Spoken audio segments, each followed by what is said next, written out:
ജൈവമേഖലയിൽ മുഴുക്കിയുള്ള വൈരുദ്ധ്യാത്മകതയുടെ എല്ലാ വിജയങ്ങളുടെയും അടിസ്ഥാനം ഡാർവിന്റെ കണ്ടുപിടുത്തമായിരുന്നു.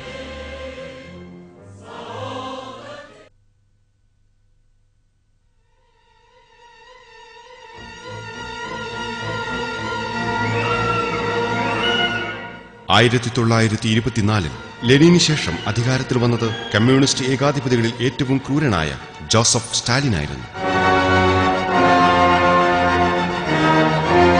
സ്റ്റാലിന്റെ 30 വർഷത്തെ ഭരണകൂട ഭീകരതയെക്കുറിച്ച് പഠിക്കുന്ന ഒരാൾക്ക് കമ്മ്യൂണിസത്തിന്റെ ക്രൂരത തെളിയിക്കുവാനുള്ള അദ്ദേഹത്തിന്റെ ശ്രമമായിരുന്നു അതെന്ന് ഏകദേശം പറയാനാവും.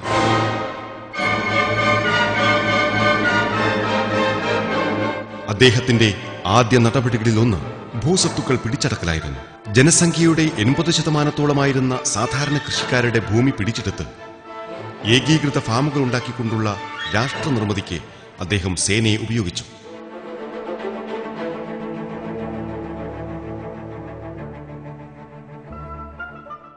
ക്ഷാമം റഷ്യയെ കീഴടക്കി. സ്ത്രീകളും കുട്ടികളും ഉൾപ്പെടെ സാധാരണ ജനങ്ങളെ അത് ബാധിച്ചു. ജനങ്ങൾക്ക് നൽകുന്നതിന് പകരം ധാന്യശേഖരം കയറ്റി അയക്കുന്നത് സ്റ്റാലിൻ തുടർന്നു.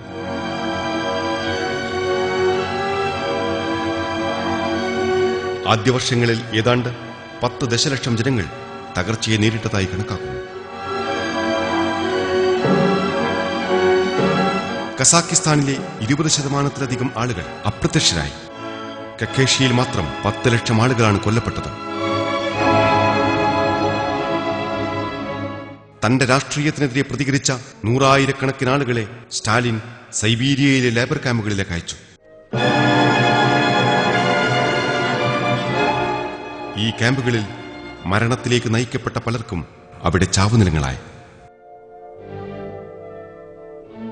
അതോടൊപ്പം സ്റ്റാലിന്റെ രഹസ്യ പോലീസ് ആയിരക്കണക്കിന് ആളുകളെ വധിച്ചു.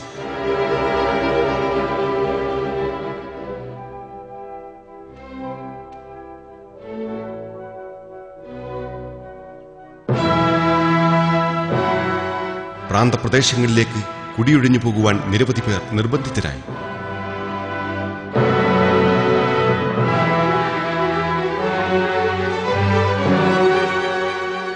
രക്തദാഹിയായ സ്റ്റാലിന്റെ രാഷ്ട്രീയ നയം കാരണം 30 ദശലക്ഷത്തിലേറെ ആളുകൾ വധിക്കപ്പെട്ടു. ഈ ആക്രമണങ്ങളിൽ സ്റ്റാലിൻ ആനന്ദം കണ്ടെത്തിയിരുന്നു എന്ന് പിൽക്കാല ചരിത്രകാരന്മാർ സാക്ഷ്യപ്പെടുത്തിയിട്ടുണ്ട്. തന്റെ ക്രെംലിൻ കൊട്ടാരത്തിൽ വെച്ച് തൂക്കിലേറ്റിയവരുടെയും വെടിവെച്ചു വന്നവരുടെയും ലിസ്റ്റ് പരിശോധിച്ച് സ്റ്റാലിൻ നിർവൃതി കൊള്ളുമായിരുന്നു.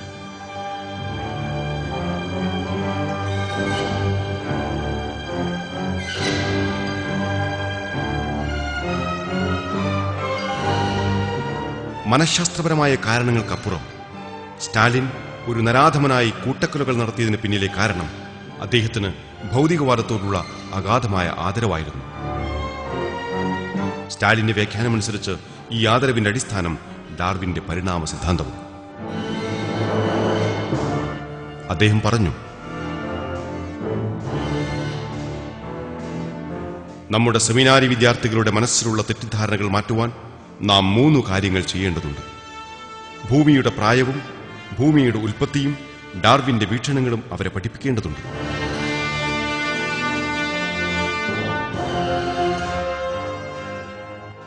മെൻഡലിന്റെ പാരമ്പര്യശാസ്ത്രമനുസരിച്ചുള്ള സോവിയറ്റ് വിദ്യാഭ്യാസ പദ്ധതിയോട് സ്റ്റാലിന് തികഞ്ഞ പ്രതിഷേധമായിരുന്നു. പരിണാമ സിദ്ധാന്തത്തോട് സ്റ്റാലിനുണ്ടായ അന്ധമായ അടുപ്പത്തെ ഇത് സൂചിപ്പിക്കുന്നു. 20-ാം നൂറ്റാണ്ടോടുകൂടി സോവിയറ്റ് യൂണിയനിലേതൊഴികെ മറ്റെല്ലാ രാജ്യത്തെയും ശാസ്ത്ര സമൂഹം മെൻഡലിന്റെ പാരമ്പര്യ നിയമങ്ങളെ അംഗീകരിച്ചിരുന്നു.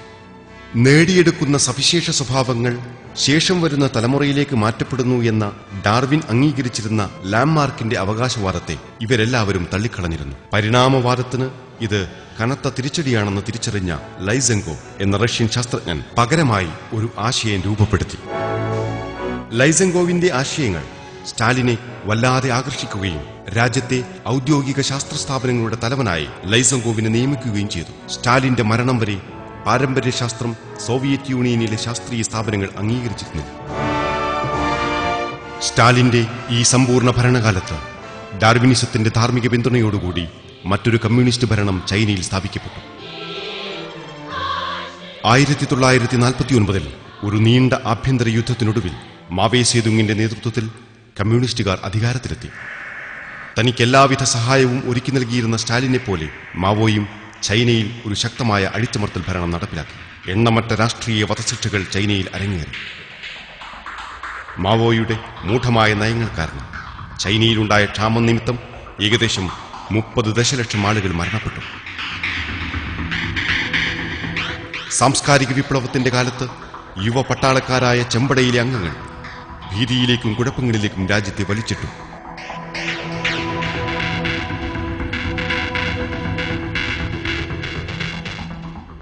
തന്റെ ഭരണ തത്വശാസ്ത്രത്തിന്റെ അടിസ്ഥാനം അർത്ഥശങ്ക ഏതുമില്ലാതെ മാവോ ഇങ്ങനെ പ്രഖ്യാപിച്ചു. ഡാർവിന്റെ പരിണാമ സിദ്ധാന്തത്തിന്റെ അടിസ്ഥാനത്തിലാണ് ചൈനീസ് സോഷ്യലിസം കെട്ടിപ്പടുത്തത്. മാവോയിസത്തിൽ ഡാർവീനിയൻ കാഴ്ചപ്പാടുകൾക്കുള്ള സ്വാധീനം ഹാർവാർഡ് സർവകലാശാലയിലെ ചരിത്രകാരൻ ജെയിംസ് റീവ പുസിയും ശരിവയ്ക്കുന്നുണ്ട്. ചൈനയും ചാൾസ് ഡാർവിനും എന്ന തന്റെ പുസ്തകത്തിൽ പുസി ഇപ്രകാരം പറയുന്നു: അക്രമമാർഗേനയുള്ള മാറ്റത്തെയും വിപ്ലവത്തെയും ഡാർവിൻ നിയമാനുസൃതമാക്കി. ചൈനയ്ക്ക് വേണ്ടിയുള്ള ഡാർവിന്റെ എക്കാലത്തെയും സംഭാവനകളിൽ ഒന്ന് ഇത് തന്നെയാണ്. അതോടൊപ്പം മാവോയുടെ ചിന്തകൾ കണിശമായി യോജിച്ചു.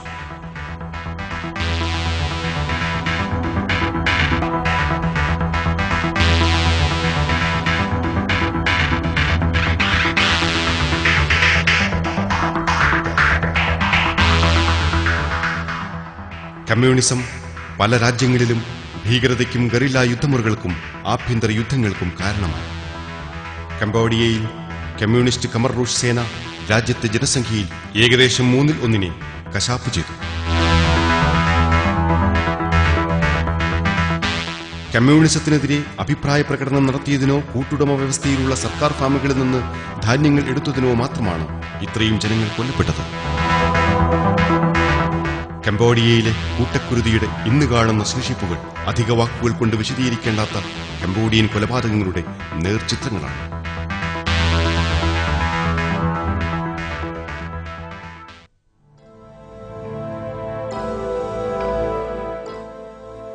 യുദ്ധത്തോടും കിടമത്സരത്തോടും ബന്ധപ്പെട്ട് കിടന്ന കമ്മ്യൂണിസ്റ്റ് പ്രത്യയശാസ്ത്രം 150 വർഷക്കാലം ഡാർവിനിസത്തോട് കെട്ടുപിണഞ്ഞു കിടക്കുകയായിരുന്നു.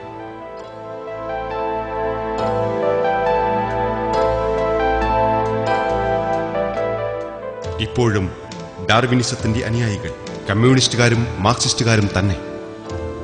ഏതാണ്ട് എല്ലാ രാജ്യത്തും പരിണാമ സിദ്ധാന്തത്തെ ആവേശകരമായി പിന്തുണയ്ക്കുന്നവർ മാർക്സിസ്റ്റുകാരാണ്.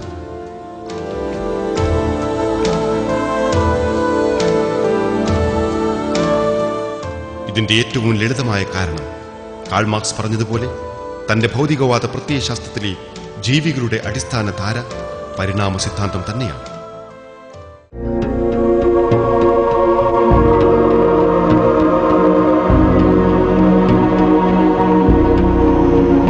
ഡാർവിനിസത്തിന്റെ അന്ത്യം.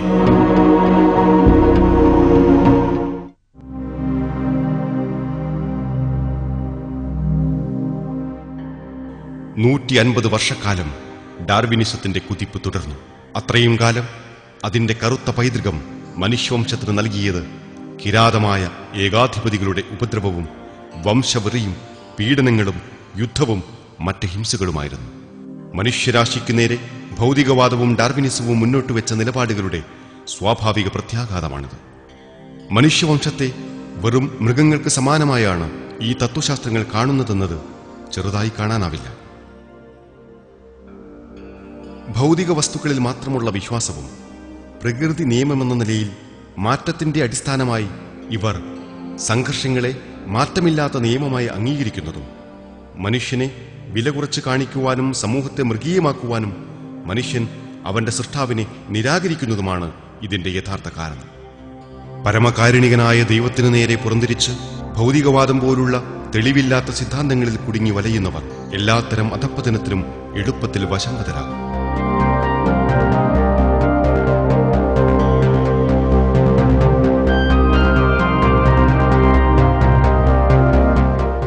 അത് ഒഴിച്ചുകൂടാനാവാത്ത വേദനയും ഭയവും തകർച്ചയും തരും. തന്റെ ഒരു സൂക്തത്തിലൂടെ ദൈവം തമ്പുരാൻ ഇതിന്റെ സൂചനകൾ നമുക്ക് നൽകുന്നുണ്ട്. മനുഷ്യരുടെ കൈകൾ പ്രവർത്തിച്ചത് നിമിത്തം കരയിലും കടലിലും കുഴപ്പം വെളിപ്പെട്ടിരിക്കുന്നു. അവർ പ്രവർത്തിച്ചതിൽ ചിലതിന്റെ ഫലം അവർക്ക് ആസ്വദിപ്പിക്കുവാൻ വേണ്ടിയത്രേ അത്. അവർ ഒരു വേള മടങ്ങിയേക്കാം.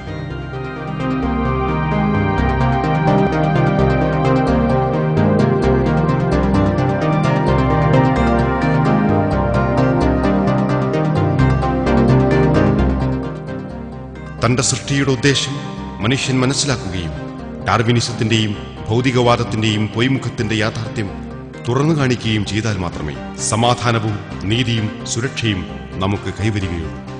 അതിനുവേണ്ടി സ്രഷ്ടാവിലേക്ക് തിരിയുക, ദൈവത്തിങ്കിലേക്ക് മടങ്ങുക.